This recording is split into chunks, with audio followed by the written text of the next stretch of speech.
Muy buenas tardes, tengan todos mis amigos, nuevamente desde Mérida, Yucatán. Les saluda el licenciado Juan Antonio Ungay Lara. Hoy es lunes y le envío un afectuoso saludo a don Andrés Manuel, que escuché por las noticias que en su gira para consolidar los estatutos de Morena de acuerdo a las normativas del IFE, pudo recabar las firmas en algunos estados, pero tristemente en Morelia no asistieron el número de personas necesarias. Esto lo entendemos y tiene usted mucha razón, en virtud de que tristemente los medios de comunicación, llámense televisión, prensa escrita, radio, revistas, no están colaborando con usted para lograr la creación de este partido tan importante para México.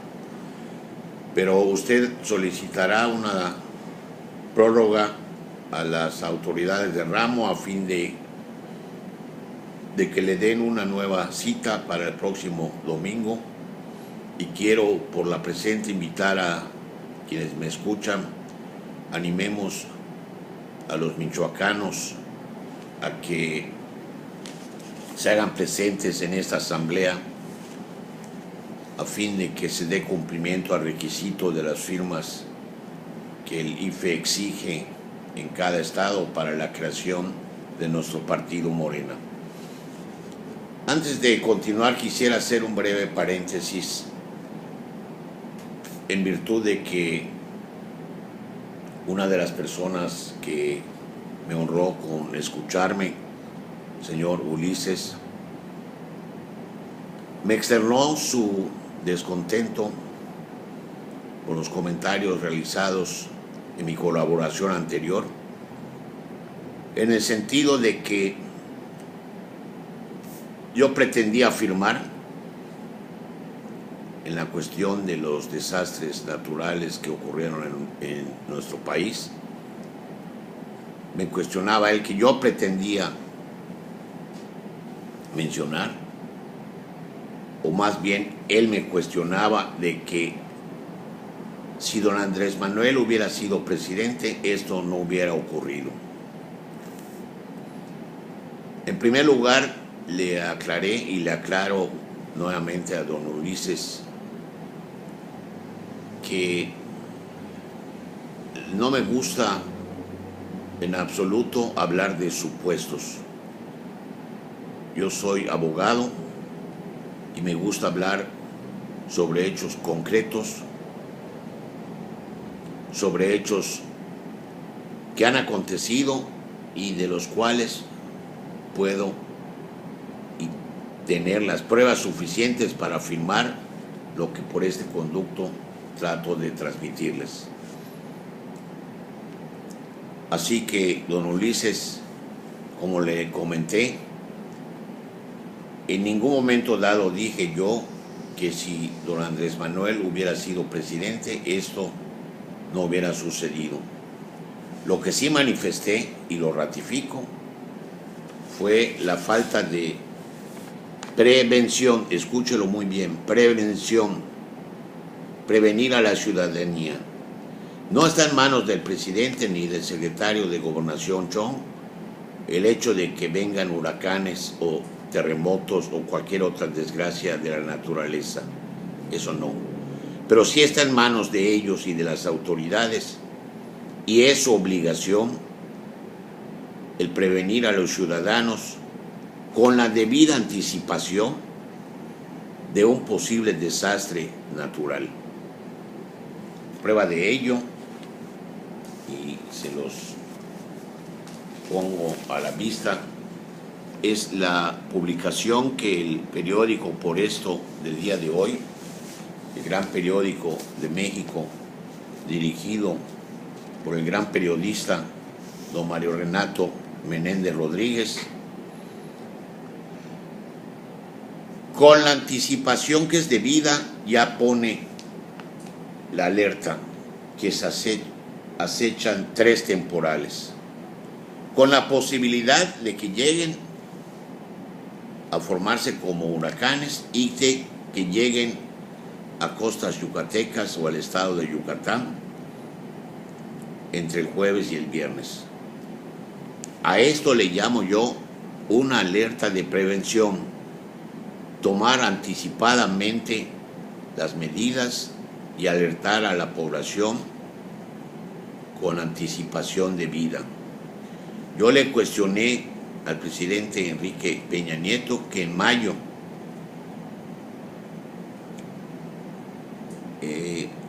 propuso 6 medidas de prevención a implementarse en todo el país para fortalecer la política de protección civil, entre ellas la creación de un sistema nacional de alertas que permitiera contar con información en tiempo real para aumentar la seguridad de los mexicanos en situación de inminente peligro.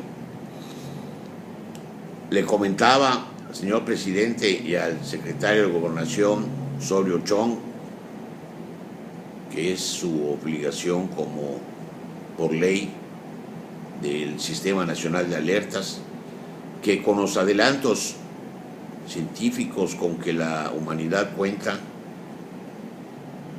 si bien es cierto que un terremoto o un tsunami es muy difícil de predecir, vemos cómo hoy el Por Esto, con la antelación debida, nos publica hasta fotografías de la ubicación donde se encuentran ya estos temporales. Y les cuestionaba al presidente y al señor Chong qué hicieron y qué medidas tomaron como prevención a la ciudadanía de la cercanía de estos fenómenos naturales que atacaron por un lado al Pacífico, por otro al Golfo, y formando lo que el señor López Dóriga determinó como una tormenta perfecta. No se trata, como les decía, de lucrar o jugar con la muerte que ocasionaron. Para nada es mi intención. Se trata únicamente de señalar la irresponsabilidad del presidente de la República y del secretario de Gobernación. Porque usted, señor presidente, en las medidas que propuso, además de la creación del Sistema Nacional de Alertas, también mencionó iniciar la operación de la estrategia México Seguro ante Desastres. México seguro ante desastres, pero obviamente no a posteriori, sino a priori, es decir, prevenirlos. Iniciar una extensa campaña de difusión de cultura de la prevención y protección civil. Dígame usted, me encantaría que me lo mencionara, en qué periódico a nivel nacional, como en el Por Esto, se publicó desde el 12 o 13 de septiembre una alerta como la que don Mario nos publica ahora, para que la gente comience a tomar medidas precautorias y las autoridades, ni qué decir, alertando a la población, ya que hay amarilla, verde, roja, ámbar, de todos los sabores y colores, pero tristemente en este caso no se dio. Menciona usted también actualizar el Atlas Nacional de Riesgos. He consultado vía internet que hasta la fecha, a pesar de que usted lo propuso, este Atlas Nacional de Riesgos no está debidamente concluido. Son pocos los estados de la República que se dieron la tarea de realizar con esmero, dadas las circunstancias de la naturaleza, ríos, montañas, lomas, de realizar este atlas. Pero a nivel nacional, discúlpeme señor presidente, pero esto no se ha realizado. Implementaron programas de respuesta a siniestros, emergencias y desastres. Esta cuestión, obviamente, depende de la magnitud del desastre que se ocasionó, y en este caso es conocido por todos los mexicanos el tremendo daño que sufrió nuestro país. Y que si bien es cierto que nuestro Ejército Nacional ha estado en una labor muy intensa socorriendo a las poblaciones que se encuentran marginadas, aún 15 días después existen lugares en los que la ayuda o no llega o es muy poca la que les proporcionan. Ha mencionado usted implementar un plan para que las personas que vieron destruidas sus propiedades después de tantos años de trabajo reciban apoyo por parte del gobierno federal con el material suficiente para la reconstrucción de estas áreas dañadas. Habla usted de 5 regiones en las que va a operar este plan, pero desconozco, como le decía, si las regiones que fueron muy dañadas se encontraban ubicadas y faltaron que operaran estas políticas de prevención que usted menciona. Le hice saber a don Ulises que yo no puedo saber qué hubiera sucedido si don Andrés Manuel hubiera sido presidente. Me limité a hacerle ver la negligencia por parte de las autoridades, en este caso el presidente de la República y el secretario de Gobernación, que no implementaron, en primer lugar, las medidas de prevención con la antelación debida. Aclarado este hecho, señor presidente, quisiera platicar con usted de un tema de suma importancia que se refiere al paquete fiscal que, como usted dijera cuando lo presentara, que no es paquete fiscal porque comprende algunas otras variantes de las leyes fiscales. Pero antes de comentarle sobre su paquete fiscal, quiero hacer mención que usted, cuando presentó el año pasado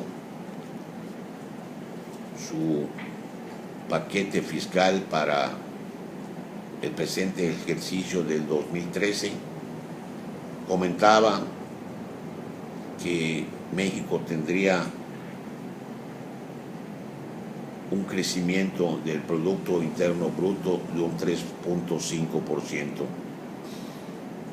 Cuestión que tristemente la realidad nos ha demostrado que esto no va a ser posible. Si acaso en el último trimestre, si acaso México logrará un 1.5.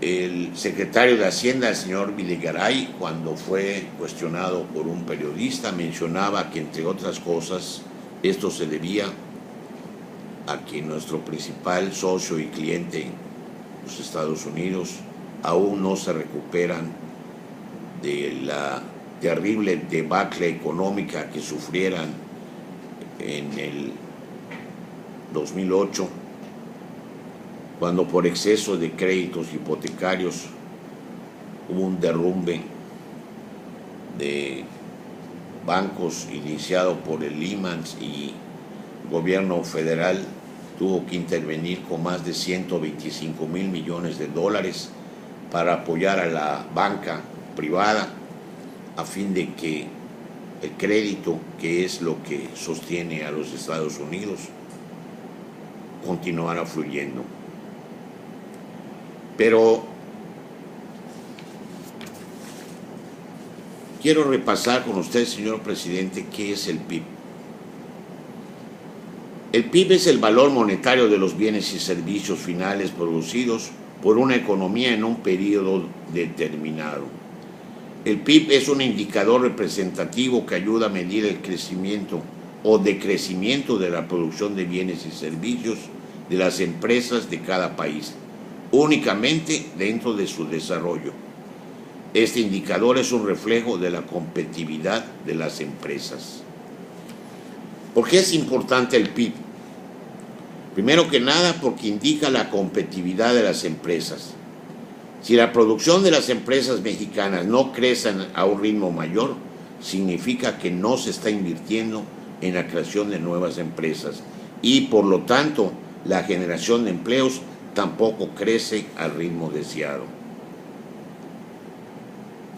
El no generar empleos durante un año trae consecuencia que, obviamente, al siguiente se viene arrastrando a multitud de jóvenes egresados de las universidades que no han podido hasta la fecha conseguir empleo, y así se nos van acumulando miles y miles de jóvenes que no tienen un trabajo digno para formar un hogar. Un crecimiento del PIB representa mayores ingresos para el gobierno a través de impuestos. Si el gobierno desea mayores ingresos, deberá fortalecer las condiciones para la inversión no especulativa, es decir, las de las casas de bolsa. Inversión directa en empresas y fortalecer también las condiciones para que las empresas que ya existen sigan creciendo. Señor presidente, usted que tiene la palabra, pídale a los señores empresarios mexicanos, a esa clase tan reducida de un grupo que tienen en sus manos el poder económico de México, a que se dediquen a la tarea de crear más empresas, a la tarea de generar más empleos, que no se vayan a invertir a otros países, que inviertan en su país, México, que aquí es donde lo han ganado. El señor Slim se hizo millonario gracias a que se le dio la concesión de teléfonos de México, y es hoy por hoy uno de los hombres más ricos del mundo, en segundo lugar después de Bill Gates. Dígale al señor Slim que invierta en México, por favor, que no siga invirtiendo en otros países del mundo. Aquí dice que hay algunas aclaraciones sobre el PIB. El PIB de un país aumentará si el gobierno o las empresas dentro del mismo toman préstamos en el extranjero. Obviamente, esto disminuirá el PIB en periodos futuros. La medida del PIB no tiene en cuenta actividades productivas que afectan el bienestar, pero que no generan transacciones. Por ejemplo, trabajos de voluntarios o amas de casa. Pero termina esta aclaración con un comentario que me llama la atención. Actividades que afectan negativamente el bienestar pueden aumentar el PIB. Y cita dos ejemplos: los divorcios y los crímenes. La verdad, me confieso un ignorante total y absoluto de la cuestión económica, pero no me puedo explicar que los divorcios y los crímenes puedan ayudar a aumentar el PIB, porque si esto fuera, hoy por hoy México, y cuando menos en Yucatán así es, índice de divorcios está creciendo en un porcentaje muy exagerado. Y ya no digamos el índice de crímenes y de secuestros. En México, pues todos lo sabemos, el índice de criminalidad ha subido en un porcentaje para asustar a cualquier inversionista que desee traer a México su capital para invertir, puesto que la seguridad social no está 100% garantizada, como es obligación del Estado proporcionarla. Pero ¿por qué me estoy refiriendo a estas cuestiones del PIB, señor presidente? Porque nuevamente en su paquete fiscal, que como dice usted no es paquete fiscal,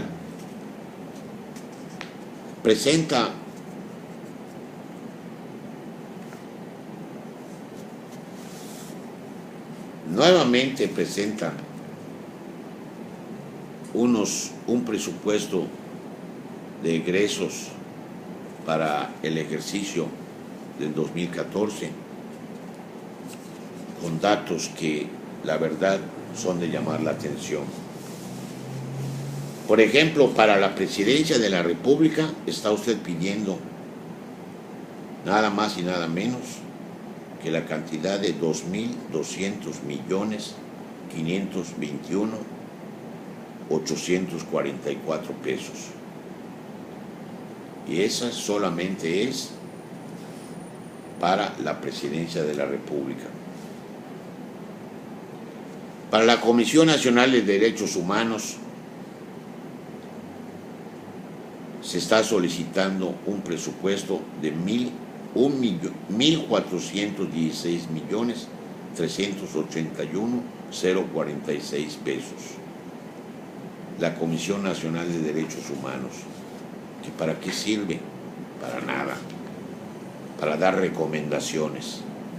No sirve absolutamente nada. Si usted hoy decretara que desapareciera en México, no sucedería absolutamente nada. Pero me sigue llamando la atención un dato para el gasto total que usted propone para la Cámara de Diputados. Asciende a la no despreciable suma de 7.110.724.255 pesos. Claro, esto lo tenemos que entender porque son 500 los señores diputados. Y imagínense la labor tan difícil y tan extensa que cada diputado tenga que tener 3 secretarias, 2 choferes, celulares, asistentes, ayudantes de comisiones, investigadores de comisiones. Y yo no sé, habría que hacer un análisis mundial para ver si México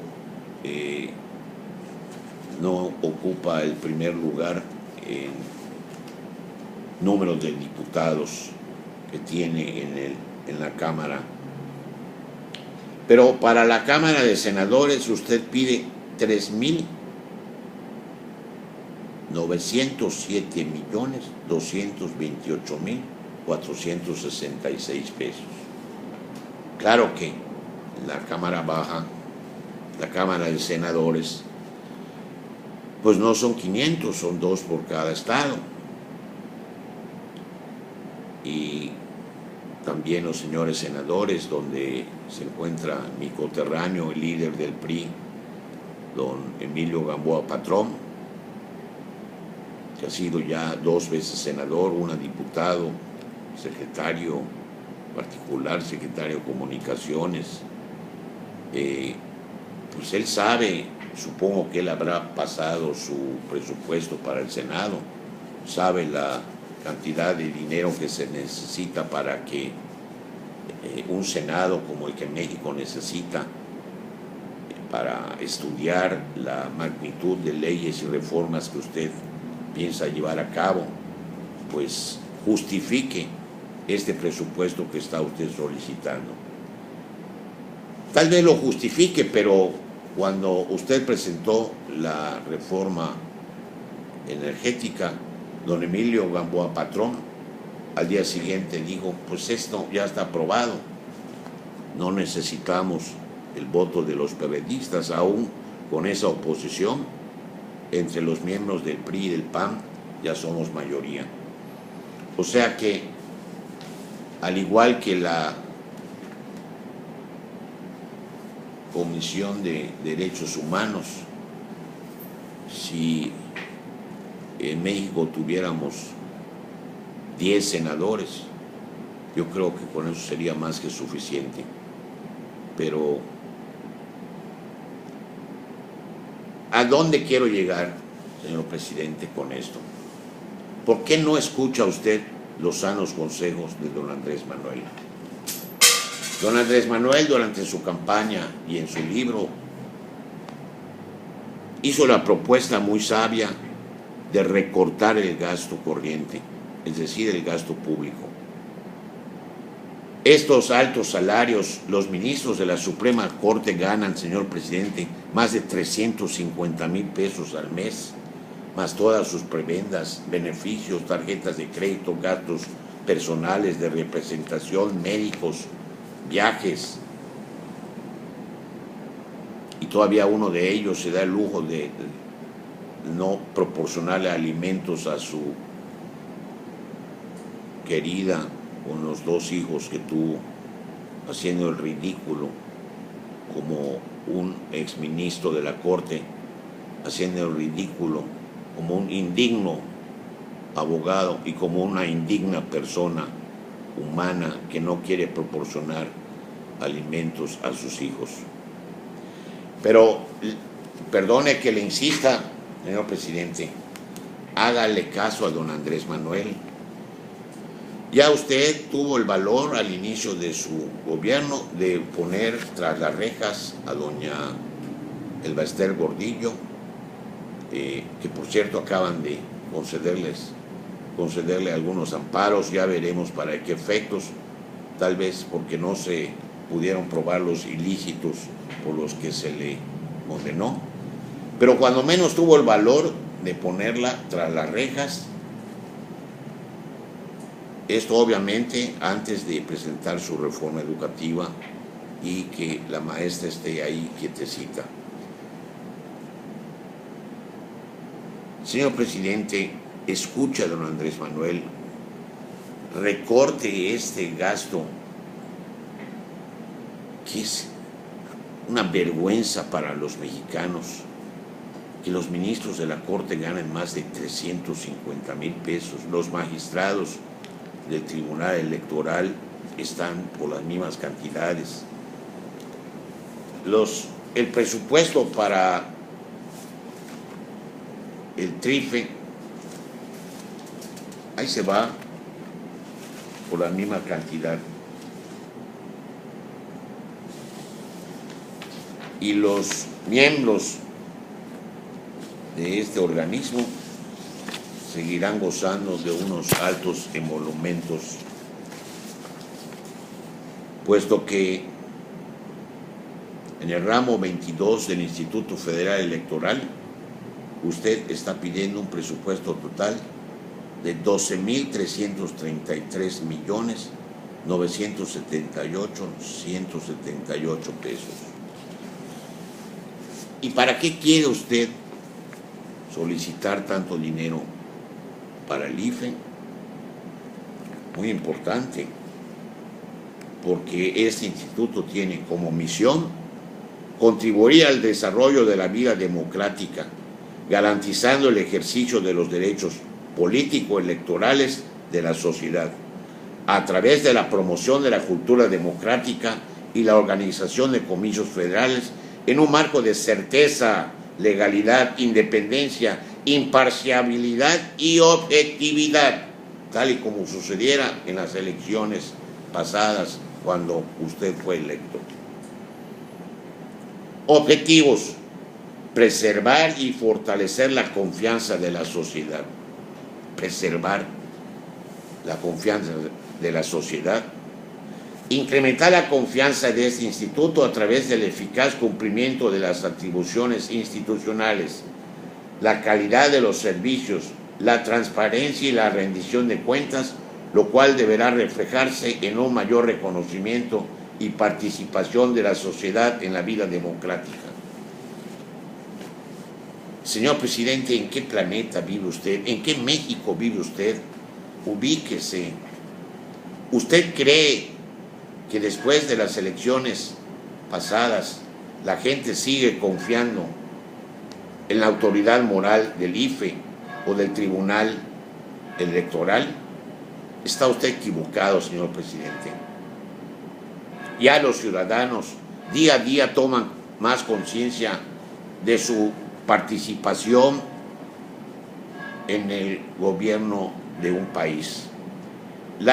Los ciudadanos mexicanos estamos hartos de que gentes sin escrúpulos que devengan estos altísimos salarios sean quienes decidan quiénes nos van a gobernar. Y aquí menciona usted una frase en su paquete fiscal muy interesante. Incrementar la eficiencia en la organización de los procesos electorales federales. Optimizar los recursos utilizados en la organización de las elecciones federales con énfasis en la transparencia y la rendición de cuentas. Y hay uno todavía más interesante. Esto no sé quién, discúlpeme señor presidente, pero no sé quién se lo haya redactado. Dice: ser el referente principal en el desarrollo de la cultura democrática. O sea, que el Instituto Federal Electoral sea el referente principal en el desarrollo de la cultura democrática. Y a continuación menciona: posicionar nacional e internacionalmente al IFE como el principal referente del Estado mexicano en el desarrollo de la cultura democrática por medio de la educación cívica y la capacitación electoral. Posicionar nacional e internacionalmente al IFE.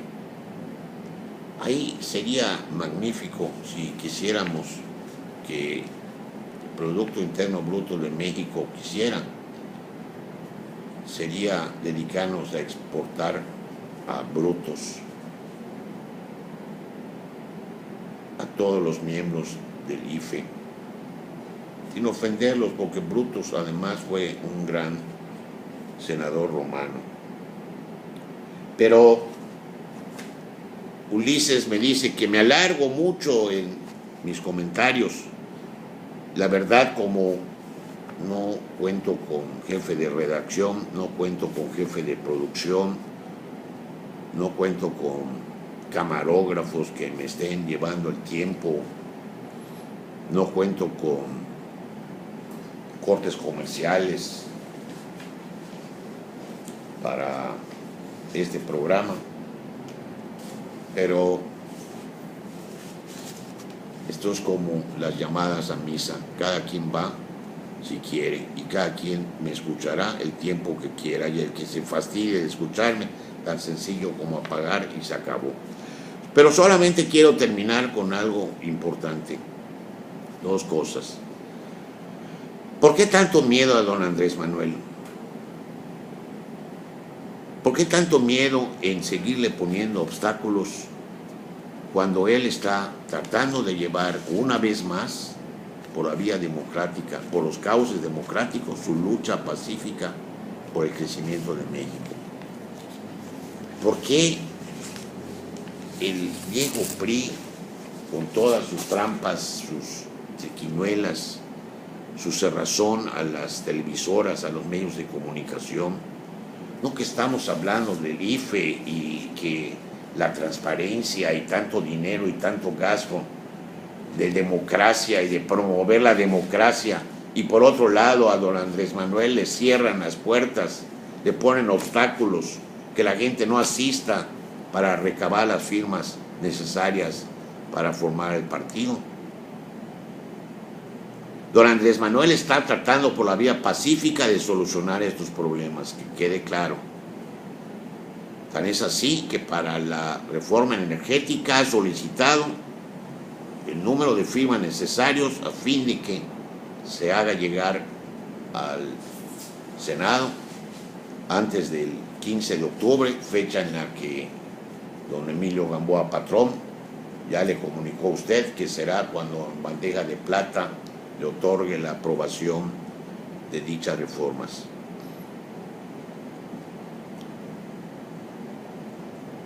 Señor presidente, tenga usted cordura. Usted dijo que en 120 días, en este periodo ordinario de sesiones, transformaría a México. Tal vez tenga usted una varita mágica por ahí escondida, pero la verdad yo lo veo muy difícil. Que en 120 días usted pueda transformar a México mediante esas leyes que está tratando de que don Emilio Gamboa la apruebe y se pongan en práctica. Don Andrés Manuel ha sido paciente, perseverante en lo democrático, en lo social. Le han bloqueado ya en 2 ocasiones el Zócalo para sus mítines.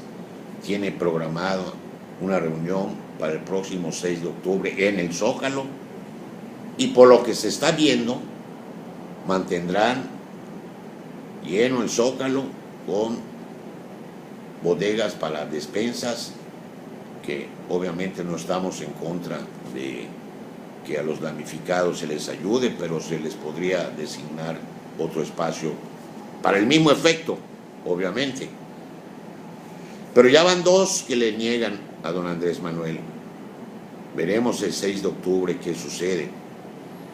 Ya una vez el Zócalo fue barrido de los maestros que estaban luchando por sus derechos. Le van a impedir a don Andrés Manuel por 3ª ocasión hacer uso de la palabra en el Zócalo. ¿Es que acaso tienen miedo de que no baste ese espacio para la gente que quiere escucharlo, para la gente que quiere seguirlo? Cordura, señor presidente, y sabiduría.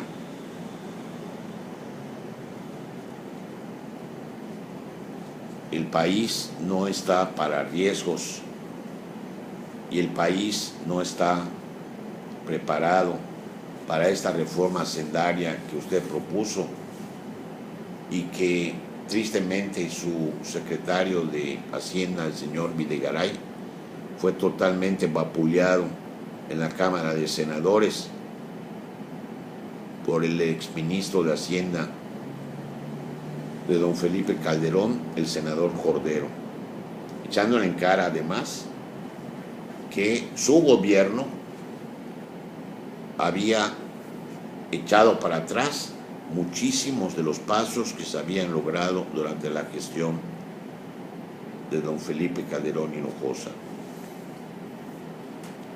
El señor Cordero le dio una lección de economía a su secretario de Hacienda, punto por punto, los términos que a su juicio no van a producir los efectos necesarios para el crecimiento deseado para el próximo ejercicio fiscal. Pero además yo me pregunto, señor presidente, ¿a quién se le ocurre la idea de querer grabar las colegiaturas? ¿Quién es el osado individuo que le haya aconsejado: oiga, señor, si le ponemos IVA a las colegiaturas vamos a tener un ingreso que se compensará? Eso está fuera de toda lógica. Eso solo puede un demente hacer una propuesta como esa. Ya hasta los chicles le pusieron IVA. No sé cuánto vayan a recaudar de IVA por chicles, pero a los cines, a los teatros, a la renta de casa habitación, le quieren poner IVA a las hipotecas de las casas. En fin, le repito, no soy economista, soy un simple ciudadano, abogado, que durante un tiempo tuve y tengo el honor todavía de colaborar en el periódico Por Esto con su director general, don Mario Renato Menéndez Rodríguez. Él sí, un verdadero periodista libre que publica la verdad con dignidad, y que después de 4 años de tener el honor de escribir en ese periódico, he aprovechado, como todos, los medios, estos adelantos que nos da la ciencia, de llegar a otras latitudes del país con nuestros mensajes, de nuestros criterios. No soy ni locutor, ni escritor, ni novelista, ni ensayista, ni politólogo, ni tengo grandes conocimientos. Lo único que tengo es un deseo muy grande de que México salga adelante. Lo único que tengo es mi deseo de que los indígenas y los pobres y los marginados salgan adelante. Y como cada quien, pongo mi granito de arena mediante estas pequeñas colaboraciones, que ojalá tuviese usted el tiempo necesario para escucharlas, para recapacitar, oír los consejos. Sobre todo, escuche bien a don Andrés Manuel. ¿Cuánto se ahorraría el gobierno cortando al 50% todos estos gastos que acabo de mencionar de la Administración Pública Federal? Reciba, señor presidente, un afectuoso saludo de su servidor, el licenciado Antonio Ongay Lara, señor Osorio Chong, secretario de Gobernación. Por favor, tenga usted más cuidado en la prevención de huracanes, de ciclones, porque a veces el no tomar las medidas preventivas necesarias ocasionan daños irreparables. A mi amigo y hermano y socio en la Universidad Maya, don Andrés Manuel López Obrador, incansable luchador por la democracia en México, le mando una vez más desde Mérida un afectuoso saludo